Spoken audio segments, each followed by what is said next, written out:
Le temps effacera toutes les traces. Mais je saurai conjurer cela. Moi seul d'ailleurs, puis accomplir pareille mission. Il a été pour moi un bienfaiteur et un ami. Il est de mon devoir sacré, en hommage à ce grand homme, de ne pas le laisser sombrer dans l'oubli.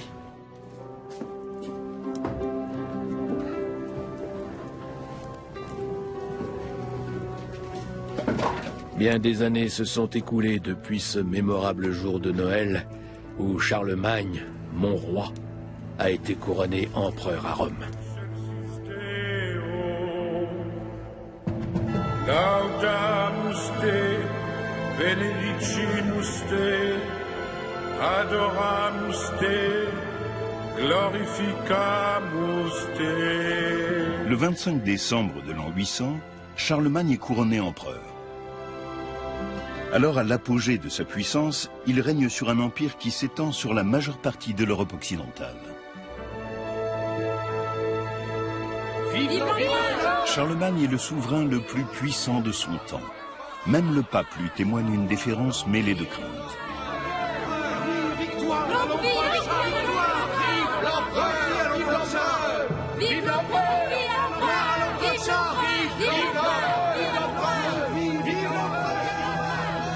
Un seul homme est à même de conter l'histoire de Charlemagne, son ancien compagnon de route, Éginard, l'un des plus illustres érudits de son temps. Maître Éginard, pardonnez-moi mon retard. L'heure n'a aucun sens pour toi. Il m'arrive de douter, Johannes, que tu sois à la hauteur de la tâche que j'entends te confier. J'entreprends le projet de relater en aussi peu de mots qu'il sera possible la vie privée ainsi que la vie publique et bien évidemment les hauts faits de notre très remarquable Charles, roi des Francs et empereur. Durant les 20 années passées à la cour à son service, j'ai pu gagner sa confiance et j'ai appris à garder ses secrets. Retiens bien ceci. Tout ce qui ne sera pas consigné par écrit, tu devras absolument le garder pour toi. Oui, maître Éginard. Je ferai selon vos souhaits. Dictez-moi ce que je dois écrire. Cette œuvre portera le nom de Vita Caroli, la vie de Charles. Bien des années après la mort de Charlemagne, le lettré Éginard rédige en sa mémoire la plus célèbre biographie royale du Moyen-Âge. Il y présente le souverain comme un être de lumière, un monarque surhumain. Je m'efforcerai de couper court aux digressions. Qu'en était-il vraiment? Quelle est la part de mythe et de réalité dans cet ouvrage?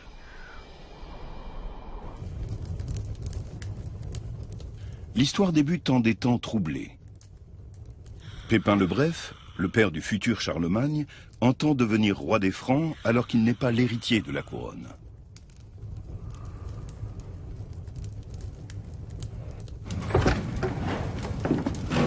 Le jour se lève, Seigneur. Vous aurez veillé toute la nuit.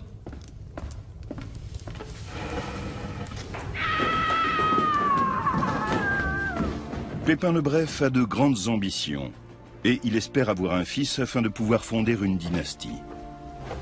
C'est un garçon. 4 longues années s'écoulent après le mariage de Pépin et Bertrade jusqu'à la naissance en avril 748 de leur premier fils, l'héritier tant attendu.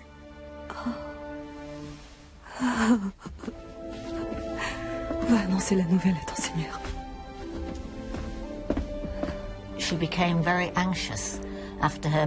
Après son mariage, Bertrade était très inquiète à l'idée de ne pas avoir d'enfant. Son statut, et surtout celui de son époux, dépendait de la naissance d'un fils. On dit qu'elle priait désespérément pour être enceinte. Puis elle a donné naissance à Charles. J'imagine qu'à ce moment-là, elle a dû ressentir un formidable sentiment de soulagement. Seigneur, c'est un garçon adorable, en pleine santé. L'avenir des Francs est en marche à présent. Mon fils sera baptisé du nom de Charles en l'honneur de mon père. Je suis sûr qu'il sera un grand homme. Que Dieu bénisse le futur roi des Francs. Le royaume des Francs, composé d'une multitude de principautés, est régi depuis des générations par les Mérovingiens. Toutefois, Pépin le Bref, qui fait partie de la dynastie des Pépinides, dispose de bons arguments pour convaincre les princes de l'aider à renverser la dynastie des Mérovingiens.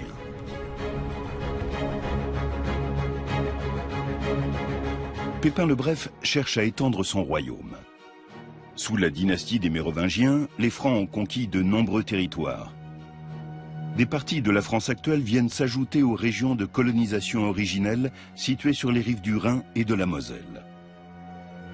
En l'espace de 3 siècles, le royaume des Francs devient ainsi une grande puissance d'Europe centrale.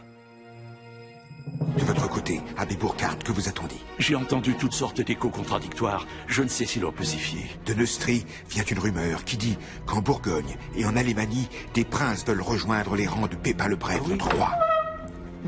Je vous remercie d'être venu aussi promptement. Le nombre des transfuges ne cesse d'augmenter.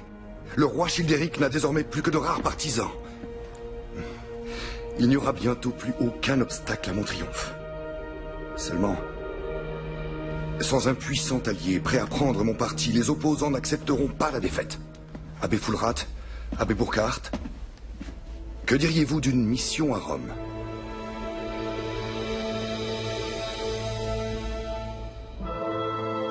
Pépin le Bref compte obtenir l'appui et la bénédiction du souverain pontife pour déposer le roi Childéric III. Mon brave abbé Fulrat, abbé Burkhard, je dois vous annoncer qu'après mûre réflexion, j'ai arrêté pour l'avenir du royaume franc une décision. Mieux vaut que la royauté revienne à celui qui possède le pouvoir, plutôt qu'à celui à qui ne subsiste plus guère d'autorité. Aussi, en vertu du pouvoir apostolique, le maire du palais Pépin sera fait roi des Francs. Votre sainteté, cette décision prise dans l'intérêt des Francs ne saurait vous desservir. Le pape était devenu pour les Francs eux-mêmes une autorité d'une visibilité sans précédent. Il semble que Pépin le Bref ait éprouvé la nécessité de trouver en dehors de la noblesse et de l'épiscopat franc une instance pour légitimer et affermir ses ambitions politiques. Il n'avait guère d'autre choix que de se tourner vers le pape. Ainsi fut fait selon les ordres du pontife romain et le père de Charles, Pépin, fut élevé au rang de nouveau roi des Francs. Quant au dernier souverain mérovingien, Pépin lui fit raser la tête et il lui imposa de finir ses jours cloîtré dans un monastère. Retourne donc à ton pupitre, Johannes. Cela faisait longtemps que les rois mérovingiens n'exerçaient plus le pouvoir. Ils n'avaient plus de roi que le nom.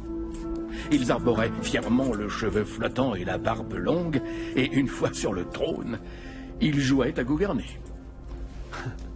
Pépin allait continuer à procéder avec une grande habileté. Il fit la promesse au pape de défendre Rome contre tous ceux qui la menaceraient. Il prit ainsi le rôle de protecteur de l'Église. En contrepartie, Pépin reçut, ainsi que son fils Charles et son deuxième fils, qu'il nomma Carloman, l'onction papale qui sacre les rois.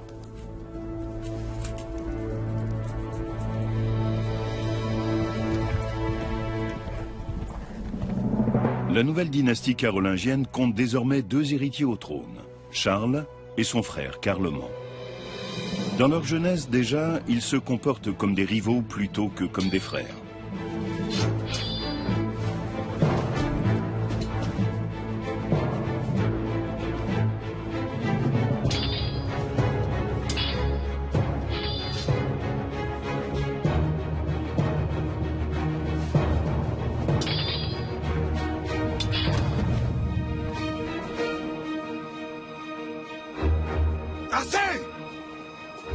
Cessez immédiatement!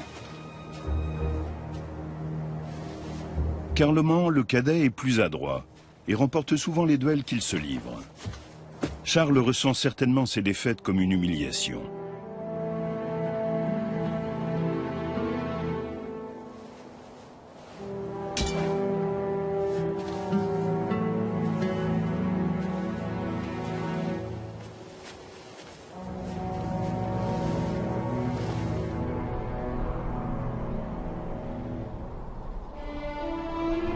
Je vous ai convoqué afin que vous soyez témoins de mes dernières volontés. Je veux partager équitablement le royaume franc entre mes deux fils. Je vous en conjure, soyez-leur aussi fidèles qu'à moi. Accordez-leur votre loyauté. J'ai divisé le royaume ainsi. Toi, Charles, tu régneras sur le nord de la Neustrie et de l'Austrie, ainsi que sur l'Aquitaine occidentale. À toi, mon cher fils, reviennent l'Aquitaine orientale, la Bourgogne, la Provence, l'Alémanie, ainsi que le sud de la Neustrie et de l'Austrie. Cette décision est sans appel.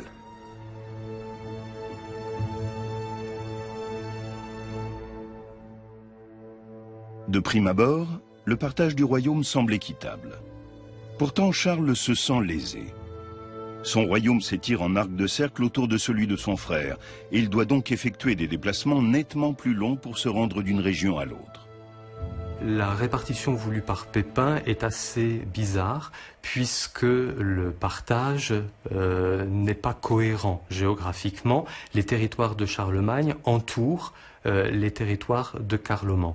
Ils ont eu chacun une partie de l'Aquitaine. L'Aquitaine était depuis les temps mérovingiens une région très prisée. Ce partage très bizarre avait certainement aussi pour raison d'être de forcer ses fils à s'entendre, ce qu'ils n'ont pas su faire, ce qu'ils n'ont pas voulu faire. Il y a certainement une rivalité pour le pouvoir suprême.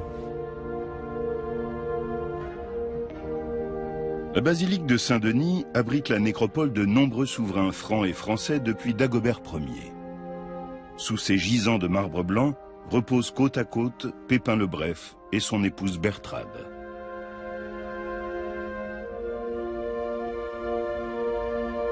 Lorsqu'il partage son royaume entre ses fils, Pépin le Bref est loin d'imaginer que cette décision sera lourde de conséquences. À la mort de Pépin le Bref, chaque frère régna sur la partie du royaume qui lui avait été attribuée par son père. Imagine un peu, ils choisirent le même jour pour les deux couronnements. Seulement, chacun d'eux avait choisi une église se trouvant dans sa partie du royaume. Et ensuite, eh bien, l'entente entre les deux frères finit de se dégrader et la paix ne fut maintenue qu'à grand-peine. Quand les festivités furent terminées, Charles et Carloman s'engagèrent dans la lutte pour l'hégémonie. Ah, mais n'était-ce pas aussi les femmes qui, à leur habile façon, semèrent la discorde?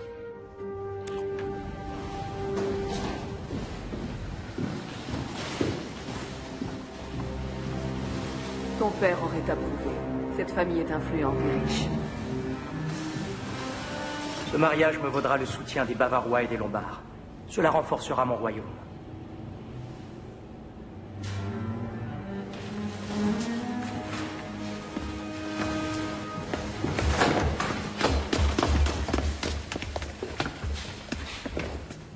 Je vous donnerai vite des nouvelles. Que Dieu te bénisse, mon fils.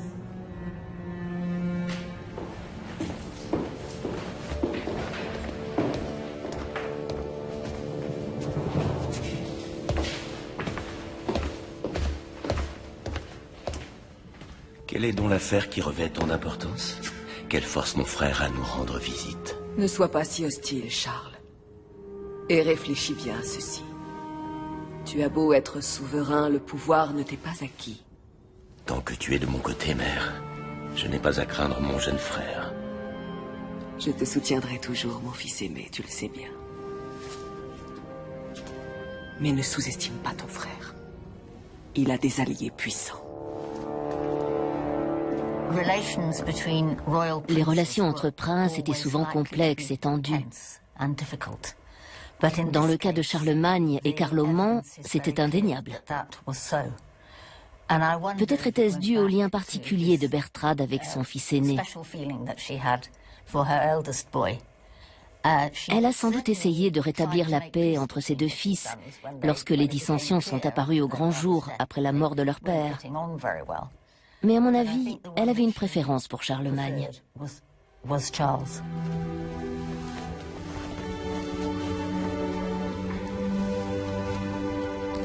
Mon cher roi, ne crois-tu pas qu'un héritier viendrait à point nommé? Quelle infamie si, dans ce domaine, ton frère venait à te devancer. J'ai une nouvelle qui peut t'intéresser. J'ai surpris une conversation dans laquelle Carloman disait qu'il aurait bientôt une épouse.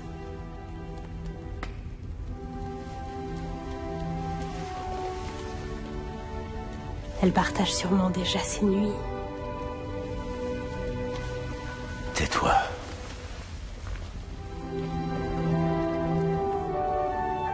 Tu n'as aucune inquiétude à te faire à ce sujet.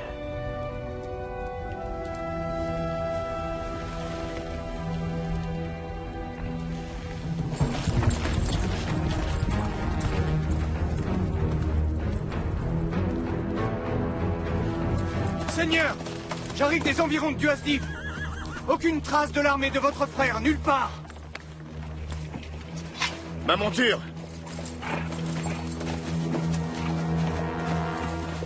Aux frontières du royaume, une révolte éclate en 769. En pareil cas, il est prévu que les deux frères unissent leurs armées pour affronter ensemble l'adversaire. L'Aquitaine, jadis conquise par le roi Pépin le Bref, se soulève contre l'occupant franc sous la conduite de Hunno, son ancien souverain.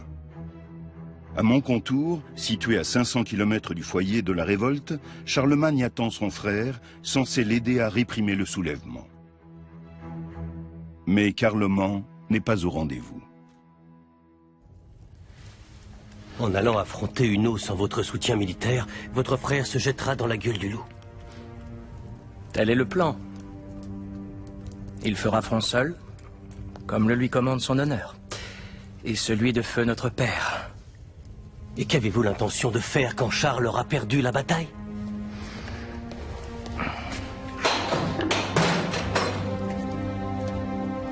Quelle noble visite. Mais que me vaut l'honneur? Aussi loin que remonte notre histoire, les rois francs ont fait front commun. Nous avons juré fidélité à cette loi sacrée. Ne t'en souviens-tu pas? Puisque cette loi te semble si sacrée, fais comme moi, mon cher frère. Renvoie tes soldats chez eux. Tu veux peut-être que nos sujets aient une raison de rire de nous? Tu m'avais promis ton soutien. N'as-tu pas de parole?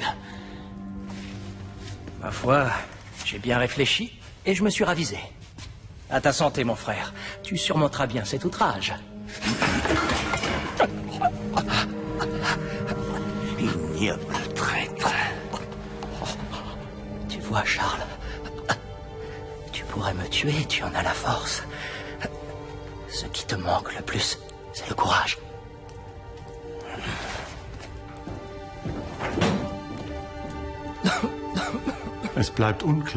Les raisons de la défection de Carloman restent obscures. Avait-il l'intention de placer son frère en position délicate? Avait-il scellé une alliance avec les Aquitains? Peut-être de vieilles hostilités opposaient-elles encore les deux frères? Quoi qu'il en soit, les sources existantes ne sont pas claires à ce sujet. Ce qui est certain en revanche, c'est qu'à la suite de cette discorde, Charlemagne a dû faire front tout seul. Charlemagne tombe dans le piège tendu par son frère. S'il renonce au combat, ce sera un aveu de faiblesse de sa part. Mais affronter seul l'adversaire représente un risque considérable, car Charlemagne ne peut se permettre une défaite. Un roi ne reste roi que si la fortune des armes, et par là même Dieu, lui est favorable. Peut-être Charlemagne s'engage-t-il avec assurance dans cette aventure, car il dispose d'armes et de techniques tout à fait novatrices pour l'époque. C'est en tout cas ce que laisse penser un précieux document conservé à la bibliothèque de l'abbaye de Saint-Gall, l'une des plus anciennes et plus vastes bibliothèques monastiques au monde. Cette magnifique salle de style baroque abrite notamment un manuscrit de l'époque carolingienne, le Psautier d'or, un précieux ouvrage enluminé. Les soldats francs y sont représentés lors d'une bataille, armés d'arcs et de flèches, d'épées et de boucliers. Pour se protéger, ils portent des cottes de mailles et des cuirasses à écailles, un équipement très sophistiqué pour l'époque.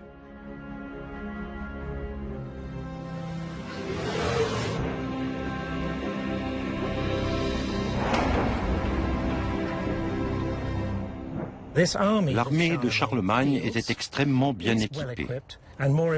Et surtout, ce que l'ennemi voyait en premier, c'était les guerriers en armure, qui étaient terrifiants. Une équipe de chercheurs va réaliser une expérience afin de déterminer la vitesse et la force de pénétration d'une flèche au moment où elle frappe une armure. À cette fin, la flèche sera filmée au moyen d'une caméra à haute vitesse. Un buste en savon, dont la densité est comparable à celle du corps humain, fait office de mannequin. Le tireur est placé à 10 mètres de sa cible.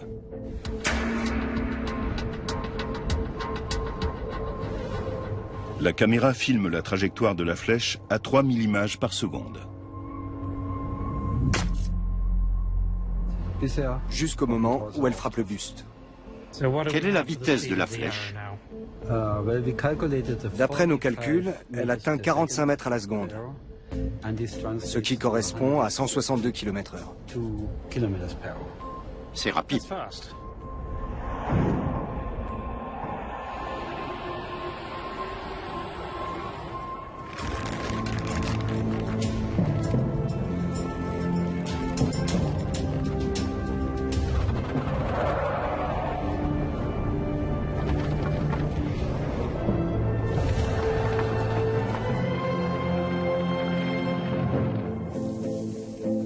Quelle protection offrent aux soldats les cottes de mailles et les cuirasses Zaïkai? Est-ce là l'arme secrète de l'armée franque?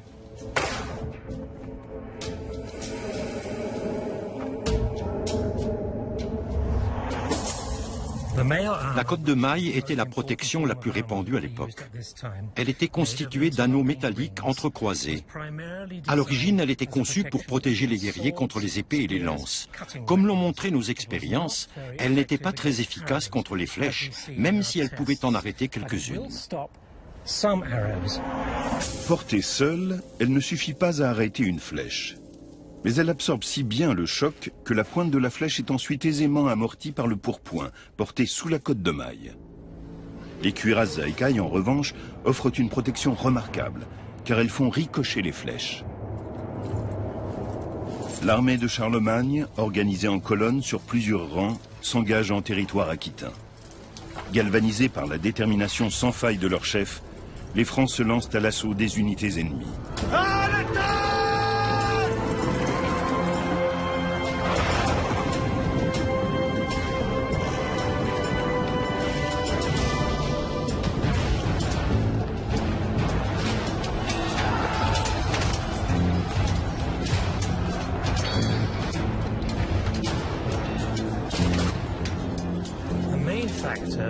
Les succès militaires de Charlemagne ont été rendus possibles avant tout grâce à l'argent. L'économie du royaume était en plein essor et disposait d'une forme primitive d'industrie qui produisait de très grandes quantités d'armes et d'armures.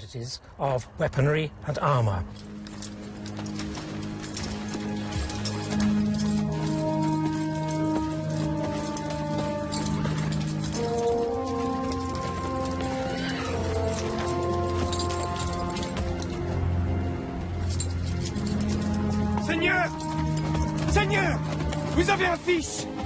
Votre épouse vous a donné un fils. Nous avons un héritier. Nous serons les Francs, toujours vainqueurs. Allez.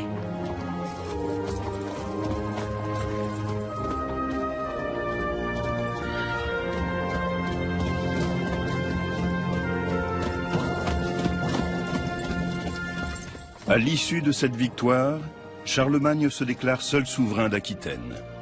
C'est ainsi qu'il annexe le territoire qui revenait à l'origine à son frère Carloman, à la suite du partage effectué par leur père.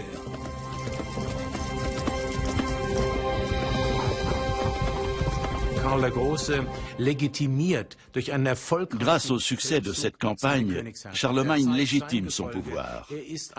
Il s'impose auprès de ses hommes comme un chef de guerre capable de vaincre. C'est un gage de légitimité qui conforte sa stature royale. Carloman le cadet n'avait peut-être pas envisagé qu'il serait éclipsé en cas de victoire de son frère. Avec le recul, on peut estimer que Carloman aurait sans doute mieux fait d'aider son frère à rétablir la paix en Aquitaine. Charles donna à son fils le nom de son père, Pépin.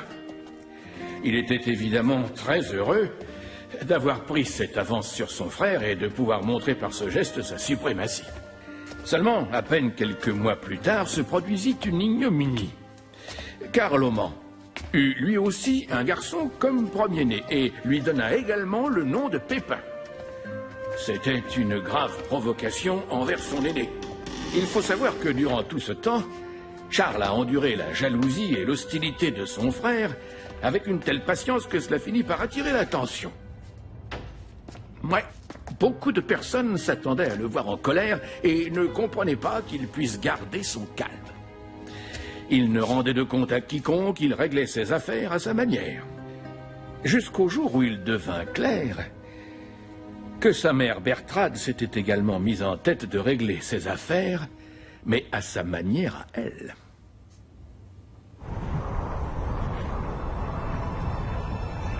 Bertrade, la mère de Charlemagne, entreprend dans le plus grand secret un voyage en Italie.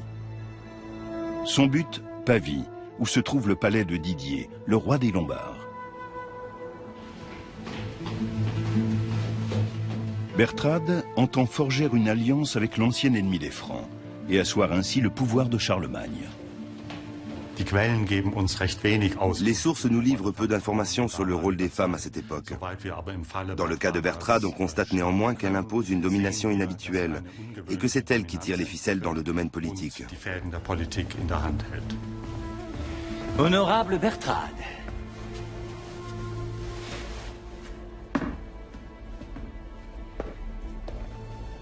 Si je puis me permettre, je trouve que vous êtes une femme d'une stature remarquable. Je vous remercie, cher roi Didier. Voilà qui ouvre agréablement notre rencontre. Sachez-le, nous ne cessons pas d'être surpris par la distance entre les fiers rois de Lombardie et le royaume des Francs. Il serait peut-être temps d'initier un rapprochement.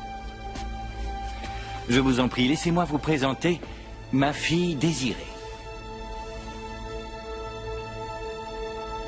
Charlemagne doit épouser la princesse Désirée afin de sceller l'alliance avec les Lombards. Le royaume de Carloman sera ainsi enclavé au milieu des possessions de son frère et pourra être contrôlé depuis le nord, l'ouest et le sud. C'est en tout cas la stratégie initiale de Charlemagne. Toutefois, le pape Étienne III voit d'un œil méfiant une alliance entre les Lombards, ennemis jurés de Rome, et les Francs, qui étaient jusque-là les protecteurs de l'Église. Le pape voit même dans la manœuvre de Bertrade la main du diable. Il décide d'écrire sur le champ au roi des Francs. Dès le paradis, Satan a agi par l'entremise d'une femme. Quand il a voulu que la loi divine soit violée, une fois encore, il recourt au même stratagème.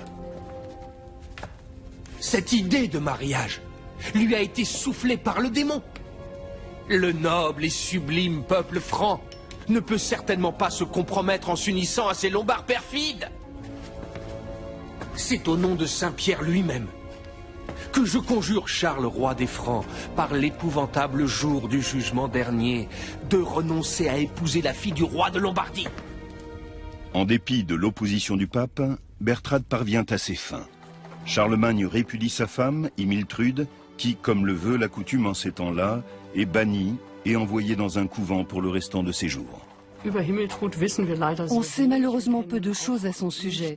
On ignore notamment de quelle famille elle était issue, même si on peut supposer que cette famille n'était pas très puissante. En effet, on n'a pas connaissance de protestation à la suite de cette répudiation, alors même que Imiltrude avait donné un fils à Charlemagne. Ce fils prénommé Pépin deviendra Pépin le Bossu. Après la répudiation de Imiltrude, on ignore ce qu'il est advenu d'elle, car les sources passent cette question sous silence.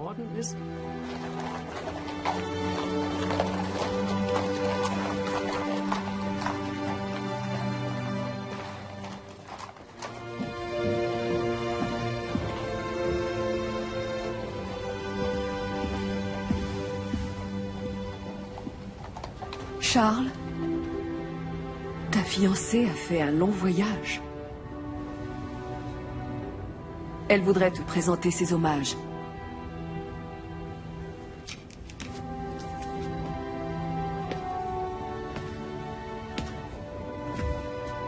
J'espère que vous avez fait bonne route.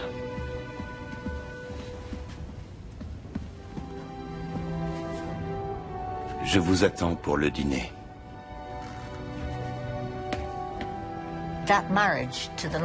Ce mariage avec la princesse lombarde promettait d'être utile. Le roi des Lombards avait marié toutes ses filles à de puissants souverains, et Charlemagne s'est en quelque sorte introduit dans ce maillage de pouvoir déjà en place. Carloman décide alors de prendre l'initiative.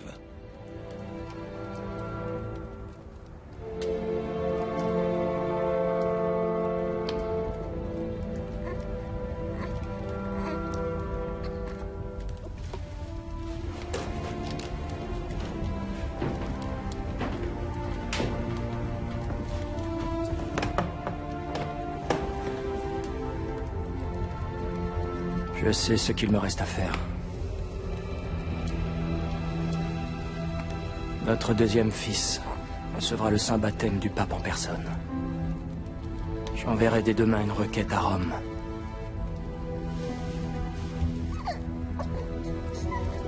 Il n'y a aucune raison que sa sainteté n'y consente pas.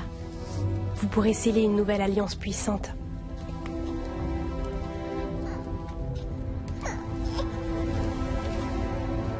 Mais Charles, et je ne te parle pas de Bertrade, ne voulait pas que se forme une alliance entre Carloman et le pape Étienne III. Et il réussit à l'empêcher. Ou plutôt, sa mère, devrais-je dire. Une fois de plus, Bertrade tira les ficelles et intrigua à sa manière. Tant et si bien que le pape finit par se ranger à son avis. Cela aurait plongé Carloman dans une si grande fureur qu'il aurait été jusqu'à envisager de mener ses troupes jusqu'à Rome. Jusqu'à la ville de Saint-Pierre, prince des apôtres, il voulait l'attaquer? C'est exact. Il aurait alors été impossible d'éviter que n'éclate la guerre fratricide qui couvait depuis longtemps. Seulement, la Providence en décida autrement. Les voies du Seigneur sont parfois réellement impénétrables.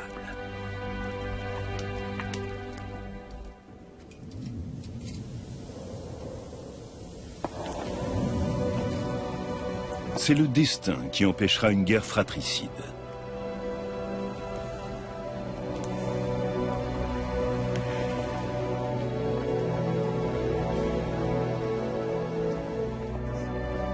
À l'âge de 20 ans à peine, Carloman meurt dans des circonstances mystérieuses.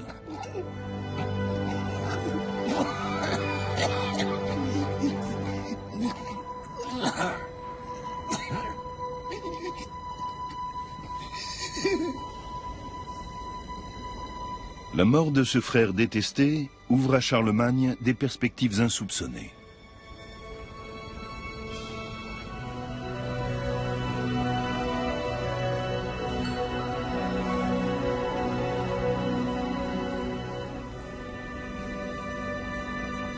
Promets-moi de bien veiller sur la vie de nos deux fils.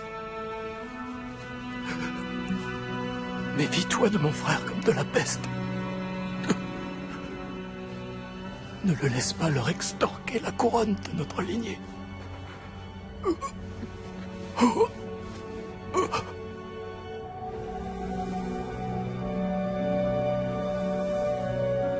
Charlemagne se proclame bientôt seul monarque du royaume franc.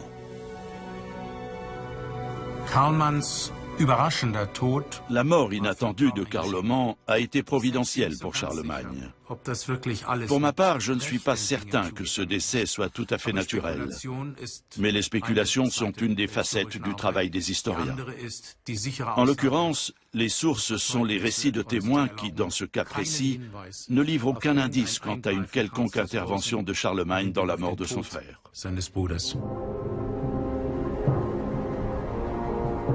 Gerberge, la veuve de Carloman, met en œuvre un plan audacieux. Afin de soustraire ses fils à l'emprise de Charlemagne, elle décide de franchir les Alpes et de se réfugier à la cour de Didier, le roi des Lombards.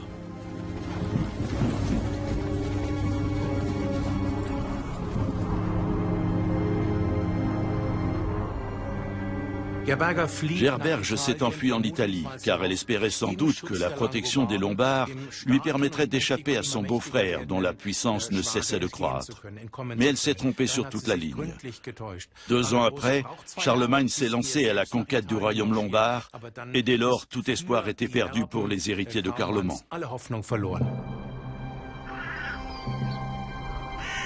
Pour l'épouse de Charlemagne aussi, les jours à la cour sont comptés.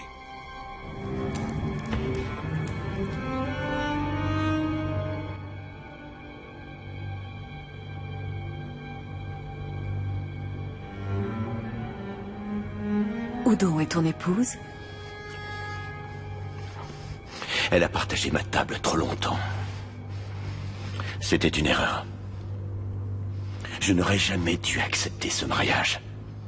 Ta belle famille constitue un allié de choix. Elle nous apporte sa puissance. Que signifie cette attitude? Elle signifie que moi, Charles, roi de tous les Francs, prendrai désormais seul toutes les décisions importantes. Et que ta Lombarde va s'en aller retrouver son peuple infect. Charlemagne a renoué avec la politique de son père et s'est détourné de celle de sa mère. Mais nous ignorons quelle a été au juste son opinion à ce sujet jusqu'en 771. Ce n'est qu'à la mort de son frère Carloman, événement qui a bouleversé la donne, qu'il a disposé d'une nouvelle marge de manœuvre. Mais ne mesures-tu donc pas les conséquences de ton geste? Tu veux déclencher une guerre? Ça ne me fera pas reculer. Mon père ne s'est-il pas battu contre les Lombards parce que le pape réclamait son soutien? Ces temps-là sont révolus. L'heure n'est plus à la guerre. Elle est aux alliances. C'est là que tu te trompes. Quelle raison a poussé ma belle-sœur à fuir chez le roi Didier, à ton avis? Elle va lui demander son soutien. Elle est partie dans l'espoir qu'il l'aidera à faire couronner ses fils à mon insu. Je ne pense pas que ta belle-sœur ait ce dessein. La guerre, mère, est engagée depuis longtemps. Et cette fois, tu n'as plus voix au chapitre.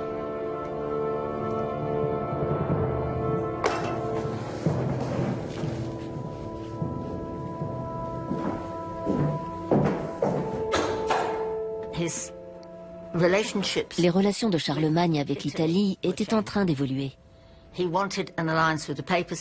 Il avait l'intention de sceller une alliance avec la papauté et donc de rompre avec les Lombards. De plus, il voulait se remarier avec une femme issue de l'aristocratie franque, ce qui était plus normal qu'un mariage avec une étrangère. Il projetait de s'unir à une famille puissante qui lui apporterait un soutien militaire et politique.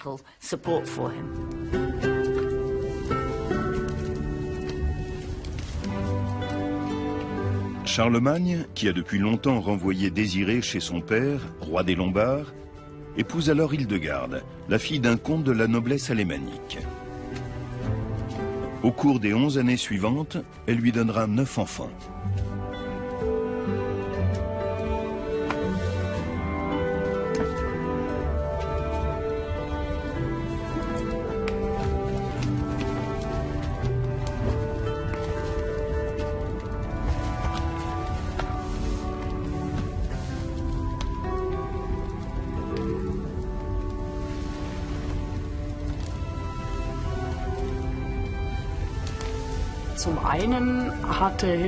Hildegarde avait de la famille dans l'ancien royaume de Carloman. Son père est ainsi devenu un soutien majeur pour Charlemagne dans cette partie du royaume. Par ailleurs, Hildegarde, qui avait alors 14 ans, avait sans doute un charme tout particulier, car elle est parvenue à s'attirer les faveurs de ceux qui s'étaient opposés à son union avec Charlemagne. C'était une reine très appréciée qui a su s'imposer à la cour, pour autant qu'on puisse l'affirmer. Didier, le roi des Lombards, entend bien répondre à l'humiliation que lui a infligée Charlemagne. Il se rend à Rome auprès du pape pour y jouer sa dernière carte. Votre sainteté, je suppose que vous avez entendu parler des mésaventures des fils de Carloman. Vous parlez du fait que notre impétueux franc, sauf votre respect, a pris de court ces infortunés garçons en les précédant sur le trône? Charles a usurpé la couronne qui leur revenait. Et alors? Quel rôle croyez-vous que je puisse jouer dans cette partie? Votre sainteté, avec tout le respect que je vous dois, il n'y a que vous qui ayez le pouvoir de légitimer la couronne dont s'empare un souverain. Je vous en prie, sacrez chacun de ses enfants successeurs de Carloman. Ils sont ses fils. Oui, et on m'a averti également qu'ils étaient sous votre protection. Vous espérez peut-être en tirer quelque avantage. Fort bien. Je vais donc y réfléchir. Une telle décision demande du temps. En envisageant de faire reconnaître par le pape les fils de feu Carloman comme héritiers légitimes au trône, Didier a provoqué Charlemagne. Pour ce dernier, une telle provocation était intolérable, car il aspirait, depuis la mort de son frère, à être l'unique souverain du royaume des Francs. Le fait que le pape puisse conférer à d'autres prétendants un titre légitime au trône franc a certainement convaincu Charlemagne de passer à l'attaque.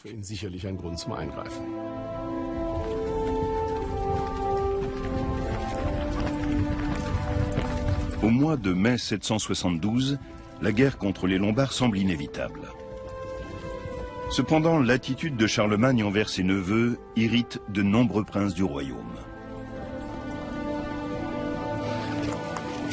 Lorsque le roi des Francs procède à l'inspection annuelle de ses troupes, la situation est tendue.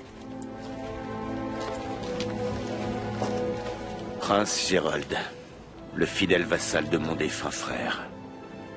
Le vôtre désormais par la volonté de Dieu. Et aussi mon nouveau beau-frère. Allons, venez. Nous n'avons pas de temps à perdre.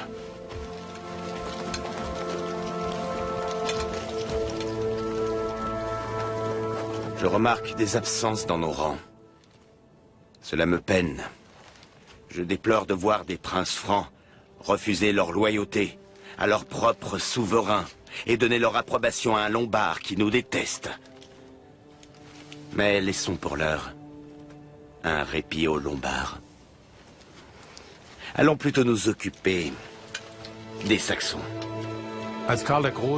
Quand Charlemagne a répudié son épouse lombarde, il savait que cela entraînerait une guerre contre les Lombards. Mais il savait aussi que dans ses propres rangs, du fait de sa mère, des voix s'élevaient contre l'idée d'une campagne en Lombardie. Il lui a fallu d'abord surmonter cette résistance avant de pouvoir lancer une offensive contre les Lombards. En bon roi guerrier, il a mis cette période à profit pour organiser une campagne contre les Saxons. Car un roi à l'époque devait sans cesse faire la guerre. C'était sa principale occupation.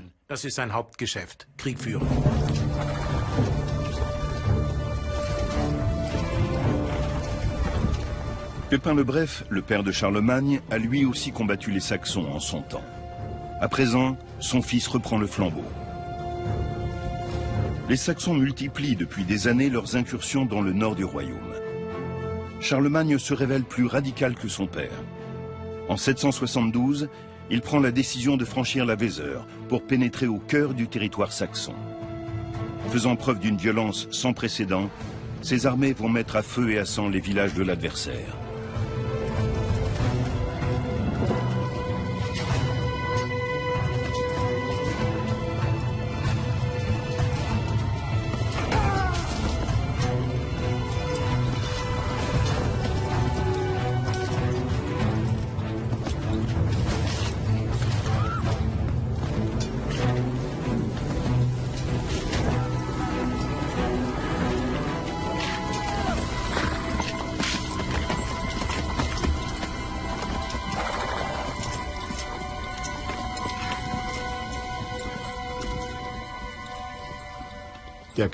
À la différence des Francs, les Saxons n'étaient pas chrétiens et n'étaient donc pas baptisés.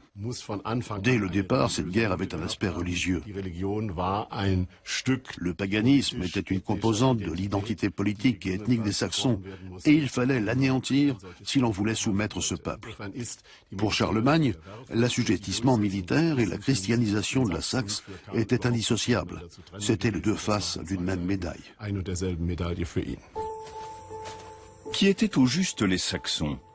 Comment et où vivaient-ils?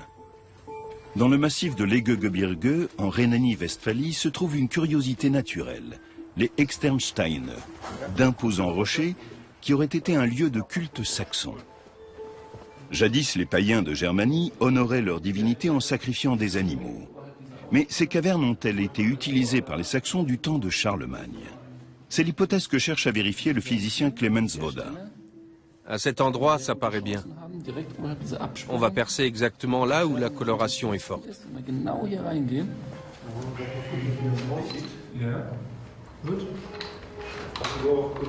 Les chercheurs ont découvert ici des traces d'incendie. Reste à déterminer à quelle époque on a fait du feu dans cette caverne. Clemens Woda espère que la datation par luminescence de l'échantillon prélevé pourra apporter une réponse à cette question. C'est l'échantillon? Oui, ça paraît prometteur.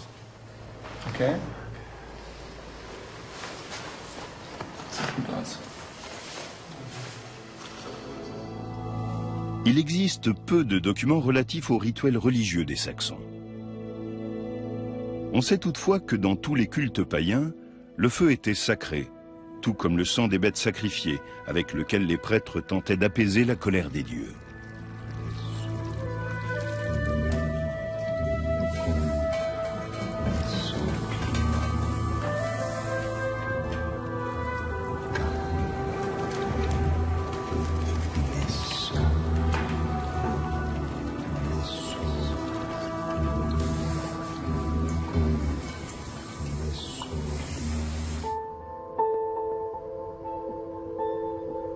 Clemens Woda établit une datation de l'échantillon grâce à la technique de luminescence par stimulation optique. Les scientifiques déterminent de cette manière le dernier réchauffement des grains de quartz contenus dans la roche. Ces analyses demandent de longues journées de préparation et de mesure.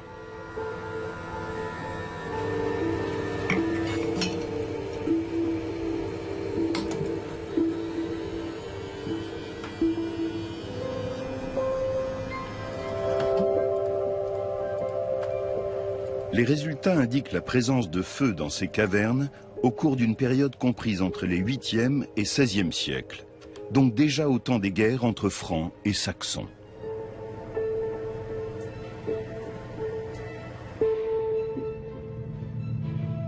En l'absence d'autres indications archéologiques, il est impossible de déterminer s'il s'agissait effectivement de feux rituels. Dans les environs, d'autres éléments indiquent l'importance toute particulière du site. Du temps de Charlemagne, c'est ici que s'élevait le légendaire Irminsul, le sanctuaire le plus important des Saxons. Ce frêne immense était leur arbre sacré.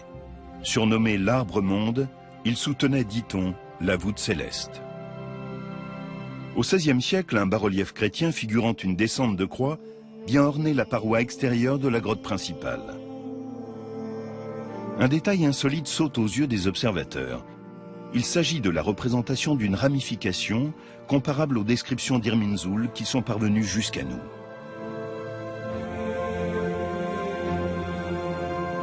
Ce bas-relief indique-t-il qu'ici se trouvait jadis l'illustre sanctuaire des Saxons?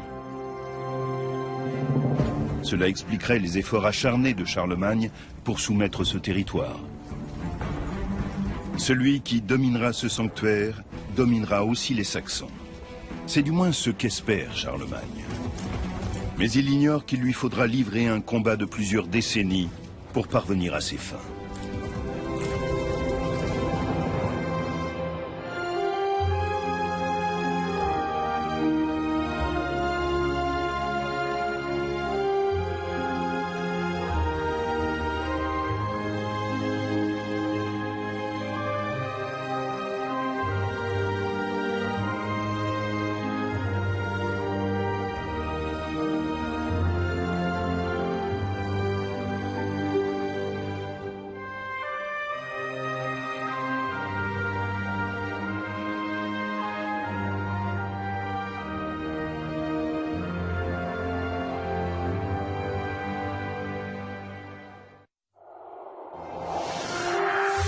Dans un instant, le coup de génie de Charlemagne pour mettre un terme à 33... Consigné par écrit, tu devras absolument le garder pour toi. Oui, maître Éginard. Je ferai selon vos souhaits. Dictez-moi ce que je dois écrire. Cette œuvre portera le nom de Vita Caroli, la vie de Charles. Bien des années après la mort de Charlemagne, le lettré Éginard rédige en sa mémoire la plus célèbre biographie royale du Moyen-Âge. Il y présente le souverain comme un être de lumière, un monarque surhumain. Je m'efforcerai de couper court aux digressions. Qu'en était-il vraiment? Quelle est la part de mythe et de réalité dans cet ouvrage?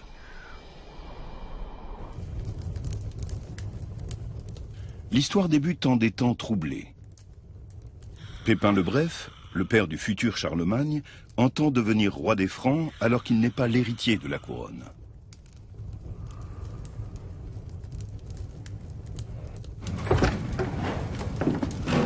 Le jour se lève, Seigneur. Vous aurez veillé toute la nuit.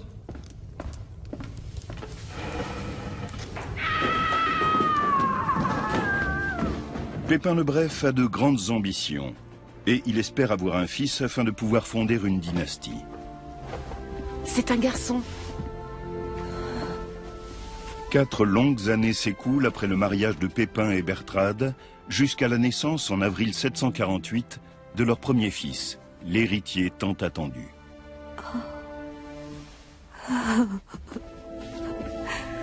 annoncer la nouvelle à ton Seigneur. She became very anxious. Rumeur qui dit qu'en Bourgogne et en Alémanie, des princes veulent rejoindre les rangs de Pépin le Bref, notre roi. Je vous remercie d'être venu aussi promptement. Le nombre des transfuges ne cesse d'augmenter. Le roi Childéric n'a désormais plus que de rares partisans. Il n'y aura bientôt plus aucun obstacle à mon triomphe. Seulement, sans un puissant allié prêt à prendre mon parti, les opposants n'accepteront pas la défaite. Abbé Fulrat, Abbé Burkhardt, que diriez-vous d'une mission à Rome?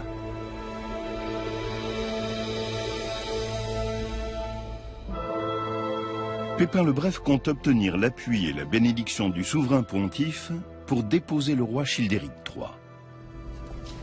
Mon brave abbé Fulrat, abbé Burkhardt, je dois vous annoncer qu'après mûre réflexion, j'ai arrêté pour l'avenir du royaume franc une décision. Mieux vaut que la royauté revienne à celui qui possède le pouvoir, plutôt qu'à celui à qui ne subsiste plus guère d'autorité. Aussi, en vertu du pouvoir apostolique, le maire du palais Pépin sera fait roi des Francs. Votre sainteté, cette décision prise dans l'intérêt des Francs ne saurait vous desservir. Le pape était devenu pour les Francs eux-mêmes une autorité d'une visibilité sans précédent. Il semble que Pépin le Bref ait éprouvé la nécessité de trouver en dehors de la noblesse et de l'épiscopat franc une instance pour légitimer. Après son mariage, Bertrade était très inquiète à l'idée de ne pas avoir d'enfant. Son statut, et surtout celui de son époux, dépendait de la naissance d'un fils. On dit qu'elle priait désespérément pour être enceinte. Puis elle a donné naissance à Charles. J'imagine qu'à ce moment-là, elle a dû ressentir un formidable sentiment de soulagement. Seigneur, c'est un garçon adorable, en pleine santé. L'avenir des Francs est en marche à présent. Mon fils sera baptisé du nom de Charles en l'honneur de mon père. Je suis sûr qu'il sera un grand homme. Que Dieu bénisse le futur roi des Francs. Le royaume des Francs, composé d'une multitude de principautés, est régi depuis des générations par les Mérovingiens. Toutefois, Pépin le Bref, qui fait partie de la dynastie des Pépinides, dispose de bons arguments pour convaincre les princes de l'aider à renverser la dynastie des Mérovingiens.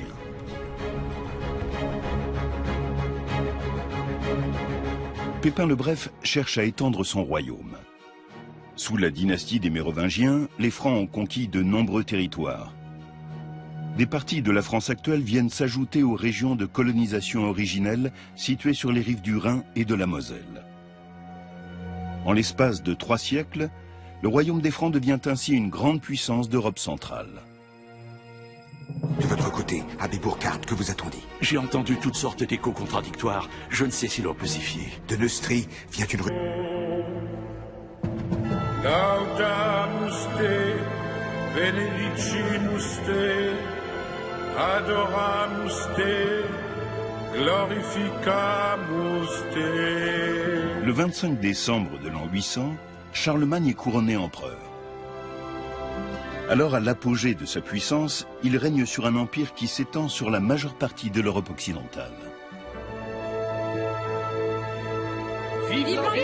Charlemagne est le souverain le plus puissant de son temps. Même le pape lui témoigne une déférence mêlée de crainte.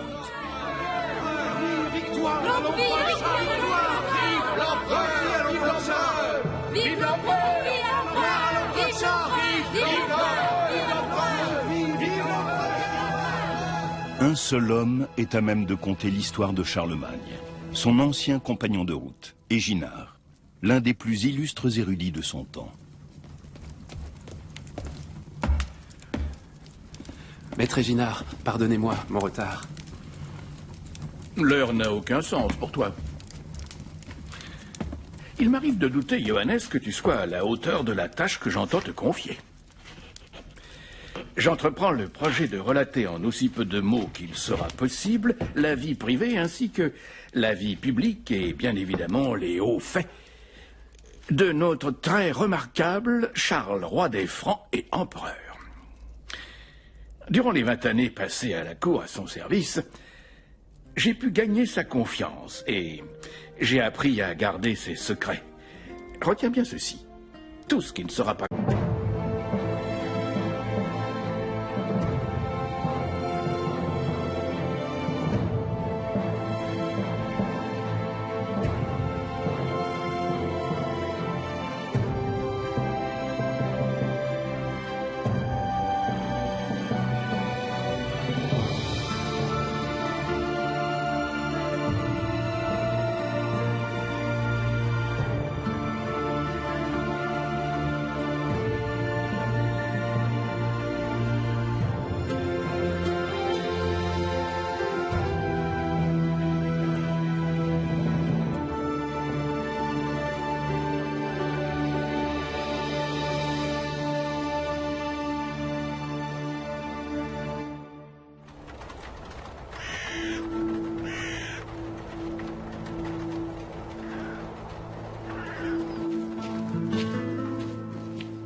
Le temps effacera toutes les traces.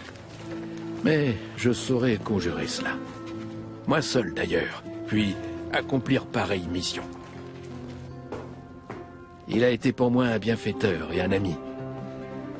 Il est de mon devoir sacré, en hommage à ce grand homme, de ne pas le laisser sombrer dans l'oubli.